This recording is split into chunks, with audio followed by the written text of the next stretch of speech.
ठीक है। Victim mindset पता कब बनता है? विक्टिम माइंडसेट बनने की ना दो वजूहात है, ठीक है। एक वो बंदा विक्टिम माइंडसेट वाला होता है जिसमें बेबसी का एहसास बहुत ज्यादा होता है। मैं इधर लिख देता हूं, बेबसी का एहसास,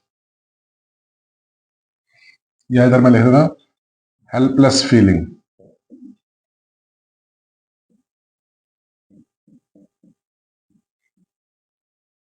जिसमें भी हेल्पलेस फीलिंग होगी समझिए वो बेबसी वाला माइंडसेट है, यानी ये विक्टिम माइंडसेट की निशानी है, ठीक है। और विक्टिम माइंडसेट अपने आप को बेबस महसूस करवाता है। और दूसरा, वो अपनी ताकत को नहीं पहचानता, does not recognise is power, is power या एबिलिटीज, पावर स्लैश एबिलिटीज। ये दो प्रॉब्लम है।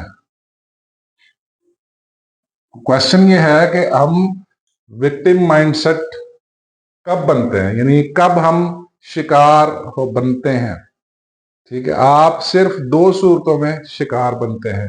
अगर आपकी फीलिंग हेल्पलेस है, ठीक, यानी हेल्पलेस फीलिंग है, यानी बेबसी का एहसास है आपके अंदर, ठीक है। मैं इसमें लिख देता हूं बेबसी का एहसास।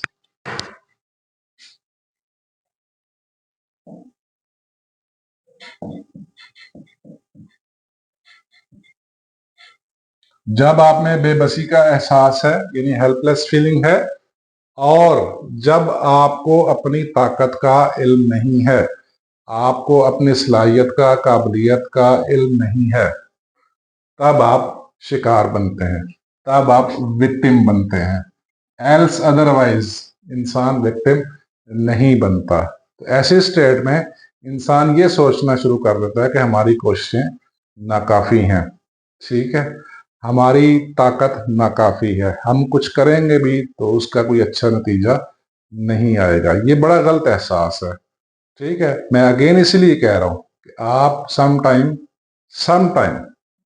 इन केस ऑफ विक्टिम अमल के मालिक नहीं है, बट रद्द अमल के मालिक जरूर है। आपका रद्द अमल, आपका रिएक्शन, आपका एटीट्यूड या बिहेवियर, ठीक है, आपका बिहेवियर बेसिकली, ठीक है, किसी एक्शन के अगेंस्ट आपका जो बिहेवियर है, जो रिएक्शन है ना, वो आपके मुस्तकबिल का फैसला करेगा। तो ये प्लीज विक्टिम माइंडसेट से बाहर निकलें, ठीक है, विक्टिम माइंडसेट से बाहर निकलें तो फिर आप जल्दी ग्रो करना शुरू कर देंगे, ठीक है। Thank you very much.